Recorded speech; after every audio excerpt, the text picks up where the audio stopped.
ओम शांति। कहानी सुनी अनसुनी के सफर में हम सुन रहे हैं आदरणीय शांतामणि दादी जी को।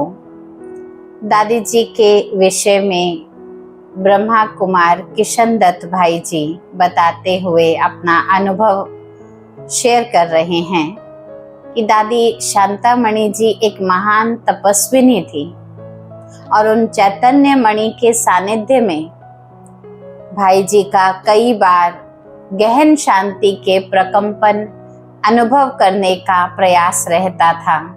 जब भी दादी जी के सम्मुख जाते थे, भाई बता रहे हैं, मुझे ये अनुभव होता था जैसे कि कर्म क्षेत्र पर मैं उनकी उपस्थिति से कठिन कार्य भी बहुत सहज अनुभव कर लेता था। कुछ भी कर रहा हूँ, अगर दादी साथ होती थी तो ऐसा लगता था जैसे काम हुआ पड़ा है। दादी शांतामणि जी जैसा उनका नाम था, उस यथा नाम के अनुसार गुण स्वरूपा भी थी। शांतमणि, प्रकाशवान भी है लेकिन शांति की भरपूरता देवी रूप में प्रकट दिखाई देती थी। उनका अलौकिक व्यक्तित्व शांति के चुंबक के समान था। जैसे औरों को बहुत ही आकर्षित करता था, ऐसी शांति जो अनेक आत्माओं को प्रेरणा देती थी, जिनकी आस्था जैसे संपूर्ण समर्पणता को प्रदर्शित करती थी। वास्तव में ही शक्तिशाली आत्माएं ऐसी होती हैं जिनके केवल और केवल सानिध्य में रहने से परमात्मा सानिध्य की अनुभूति हर मानव अनुभव करे। निराकार अदृश्य उस शक्ति परमपिता परमात्मा के प्रति, जिनको इन नेत्रों से देखा नहीं जा सकता, लेकिन उनके प्रति भी उनका बहुत ही अटल विश्वास हुआ करता था। शांतिवन के निर्देशन काल में लगभग 15 वर्षों तक किशन भाई जी का दादी जी के संपर्क में आना हुआ और ये उन्होंने खुद अपनी आंखों से देखा कि उनके सामने बहुत बड़ी से बड़ी जटिल परिस्थितियां, समस्याएं, क्योंकि नेचुरली इतना बड़ा कंस्ट्रक्शन का कार्य, कई फैसले लेने पड़ते हैं, कई परमिशंस गवर्नमेंट की होती हैं, कई जगह पर ऑब्जेक्शंस होते हैं, वो सब बातें आती थी। लेकिन उन सब को जैसे दादी जी जब सुनती थी तो बात को इतना हल्का कर देती थी और कुछ भी उत्तर अगर देना हो तो दादी जी का एक ही उत्तर होता था, कोई बात नहीं भाई जी, बाबा बैठा है ना। इतना निश्चयात्मक शब्द बाबा बैठा है, जैसे सच में ही हम सबको भी, भाई बता रहे हैं, एकदम परिस्थिति को एकदम भुलाकर निश्चिंत करा देती थी। ऐसी समर्पण भावना से भाई कह रहे हैं, मैंने खुद देखा, वो अपना ही नहीं सबके मन को हल्का कर देती थी। सभी के मन में कई आशाओं का नया नया संचार होता रहता था। दादी जी के सम्मुख बैठकर परमात्मा के प्रति गहरी आस्था को किस प्रकार उत्पन्न किया जा सकता है, अपनी विस्मृत चेतना को कैसे जागृत करके वो जागृति का, निश्चय का दीपक जल उठता था, ये दादी जी के संपर्क से अनेक आत्माएं अनुभव करती थी।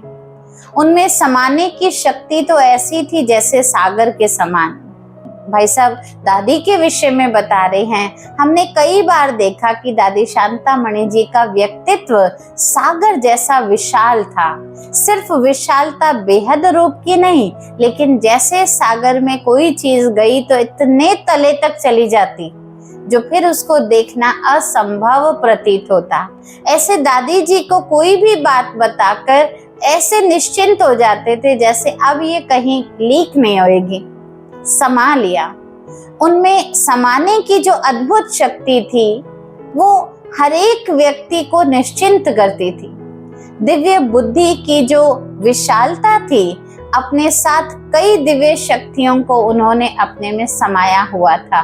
दिव्य शक्तियों का अर्थ है केवल समाना ही नहीं, सामना करने में भी किस प्रकार शेरनी शक्ति बनकर बात रखनी है, किस प्रकार की धैर्यता रखनी है, किस प्रकार किसी ने कुछ कह दिया तो चुप रहकर सहनशीलता की देवी बनना है। माना ऐसी अद्भुत शक्तियां उनके व्यक्तित्व में दिखाई देती थी।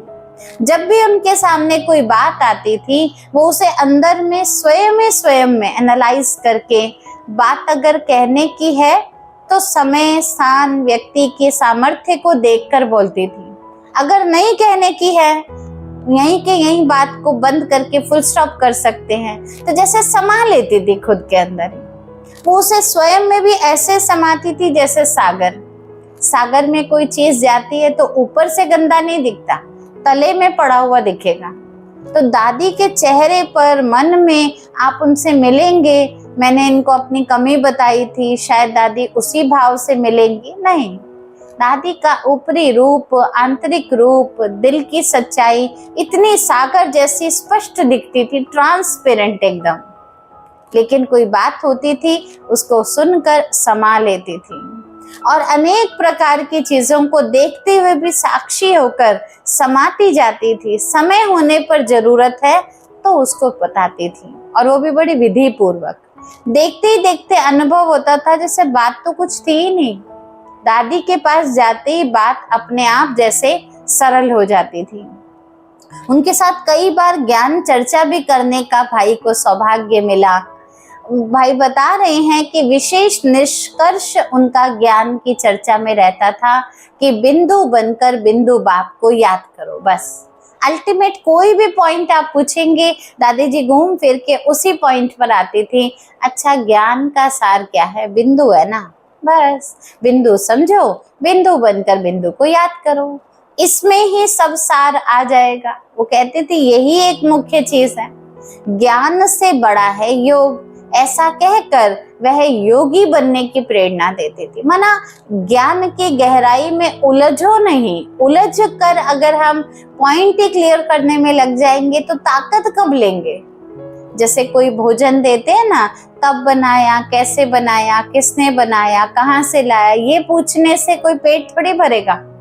बजाय कि अच्छा ठीक है, परमात्मा की याद में प्रभु अर्पण करके अगर हम उसको स्वीकार करते हैं तो वो भोजन अंदर जाएगा, शक्ति देगा, ताकत देगा और किसी भी प्रकार की कमजोरी का सामना करने की सामर्थ्य बनाएगा।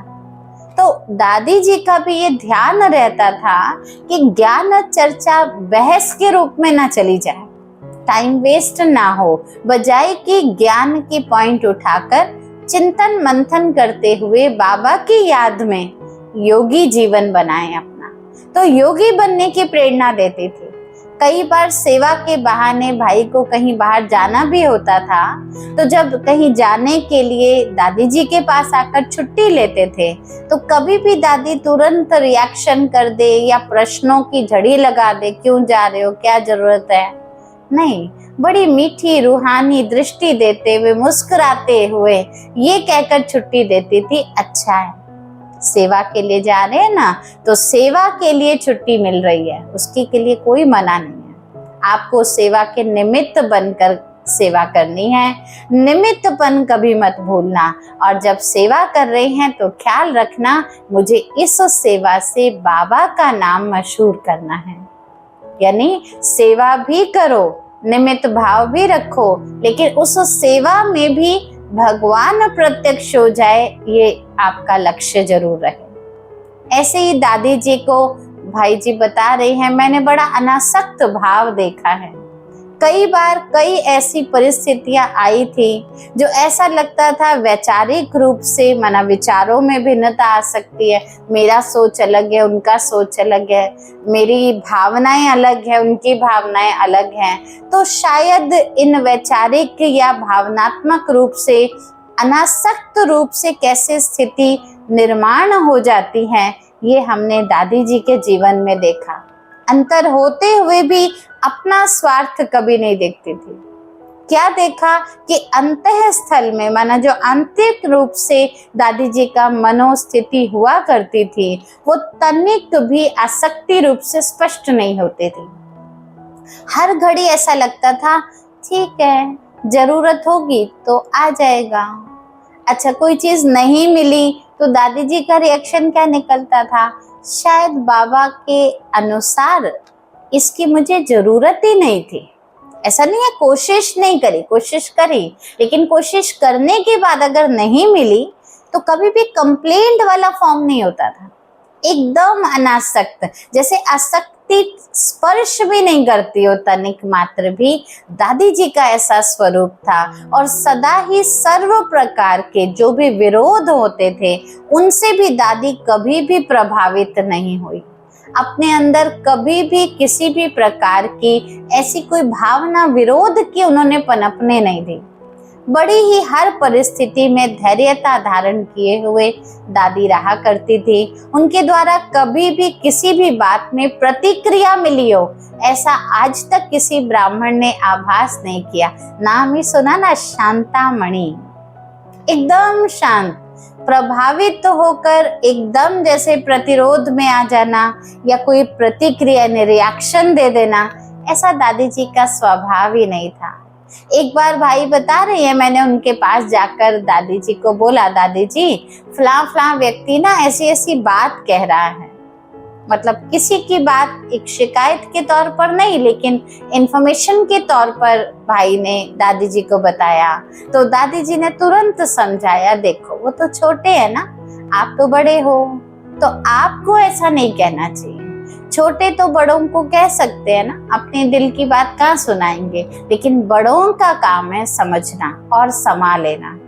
तो जैसे दादी जी मुझे मेरा कर्तव्य याद दिलाती थी और कहती थी, अच्छा ये उनका संस्कार है ना, जब आपको पता है उनका संस्कार ऐसा है तो आप उस संस्कार से प्रभावित क्यों हो रहे हो। जैसे मान लीजिए कोई चीज कांटा है, अब वो चुभेगा तो दर्द देगा, मालूम ही है ना, तो कांटे से कोई कंप्लेंट थोड़ी ना होती है। हाँ, वो कांटा कहीं गलती से एक ऐसे स्थान पर रखा जाएगा तो जरूर आएगा, यहाँ किसने रख दिया।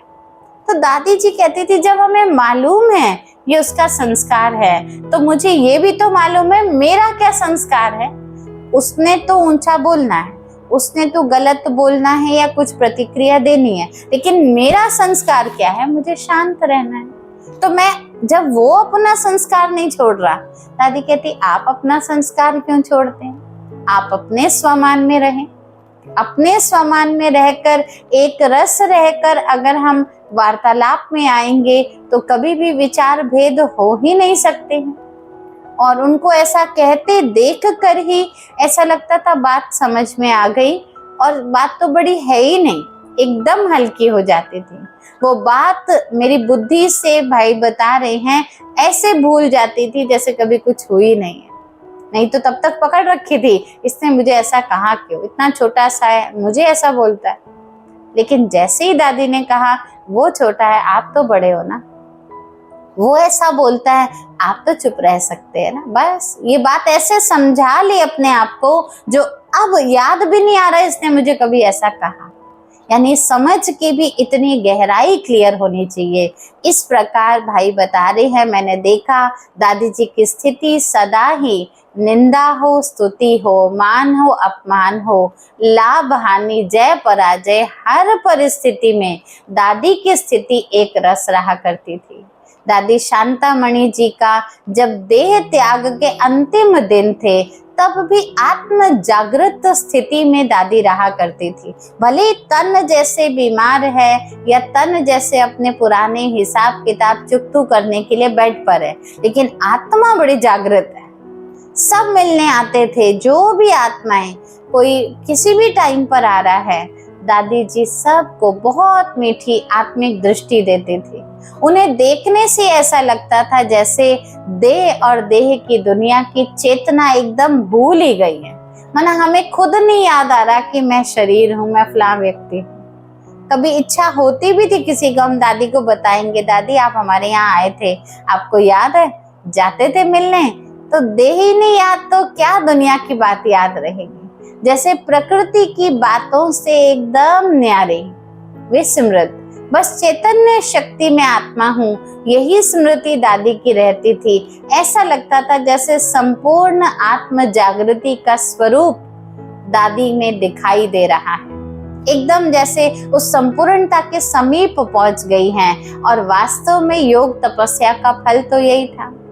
दादी शांतामणि जी जिस प्रकार साकार रूप में अभी भी हमारे बीच नहीं भी हैं, लेकिन उनके जीवन के जो उज्जवल पल हैं एक एक ऐसे अनुभव हैं उनके जीवन के द्वारा, प्रेरणाएं जो हमको समय प्रति समय अनुभवों के आधार पर कल्याणकारी स्मृतियां जो प्राप्त होती हैं, वो चरित्र ऐसे हैं जो हमारे आध्यात्मिक उन्नति के लिए बहुत ही प्रेरणा स्रोत रहते हैं। अनेक आत्माओं के जीवन में कैसे पवित्र भावनाओं का संचार करने के लिए दादी जी का जीवन परिचय बहुत निमित्त बना है। दादी जी अपनी अलौकिक आभा के प्रकाश से, अपनी उस उपस्थिति से लाखों आत्माओं के जीवन में वो प्राण भर देती थी। जैसे उनका आना, बाबा के साथ के वो अनमोल पल बताना, और किस प्रकार बाबा पर एक अमिट निश्चय, जैसे कहते छाप दिलमर जो छुटी हुई थी, वो औरों पर भी छपा देना, ऐसा दादी जी का व्यक्तित्व था। आपके सम्मुख आकर महसूस होता था कि भविष्य की राजधानी कैसे तैयार होगी और किस प्रकार हम बच्चों को अपना भविष्य तैयार करने का पुरुषार्थ करना चाहिए। आप सतयुग स्थापना के कार्य में तो अवश्य ही शामिल हुई, लेकिन अभी भी इस अंतिम जन्म में भी हृदय की अथाह गहराइयों से जो शुभ भावनाएं, शुभकामनाएं हर मनुष्य आत्मा आपके जीवन से प्राप्त करता आया है, वो जैसे कि एक आध्यात्मिकता की मशाल बनकर अनेक आत्माओं को सच्ची राह, परमात्मा राह दर्शा रहा है। और आपके द्वारा ऐसी शांतामणि दादी जी जो आदि रत्न कहलाई, ऐसी आध्यात्मिकता की मिसाल रही, आपके द्वारा आज भी संपूर्ण ब्राह्मण का जो ये कल्प वृक्ष है, आप अलौकिक स्तंभ की तरह अलौकिकता दर्शाती हुई अनेक ब्राह्मण आत्माओं की सच्ची ज्योत जगाकर उस परम शक्ति, परम ज्योति से अपने आप को हम कैसे जोड़कर कल्प कल्प का अपना वर्षा प्राप्त कर सकें, ऐसी प्रेरणाएं आपके जीवन और आपकी विशेषताएं हर ब्रह्मावत्स को प्राप्त कराती हैं। ऐसी दादी जी को हम सभी आत्माओं की, ब्रह्मावत्सों की ओर से वर्तमान में भी प्राप्त होने वाली प्रेरणाओं की तरफ से शत शत नमन और भावपूर्ण श्रद्धांजलि स्वीकार हो। ये थे आदरणीय शांतामणि दादी जी के जीवन परिचय और अनुभव युक्त बोल, जिनसे अनेक ब्राह्मण आत्माएं हम सभी लाभ प्राप्त कर रही हैं। बाकी दादी जी ने जब शरीर छोड़ा, 15 जून का समय था, जब वो ये पार्थिव देह त्याग करके बाप दादा की गोद लेकर निमित्त रूप से एक नए विश्व के निर्माण के लिए एडवांस पार्टी की सेवा में शामिल हो गई थी। अच्छा, आगे के विषय में दादी जी के प्रति, दादी के जब स्थूल शरीर छोड़ने के बाद जो भी संदेश दादी जी के प्रति आया, उसमें बाबा ने दादी के कौन कौन से चरित्रों का गुणगान किया और उनके उस संदेश से हम ब्राह्मण आत्माएं क्या प्राप्त कर सकती हैं, वो हम अगले एपिसोड में सुनेंगे। आज के लिए इतना ही। ओम शांति।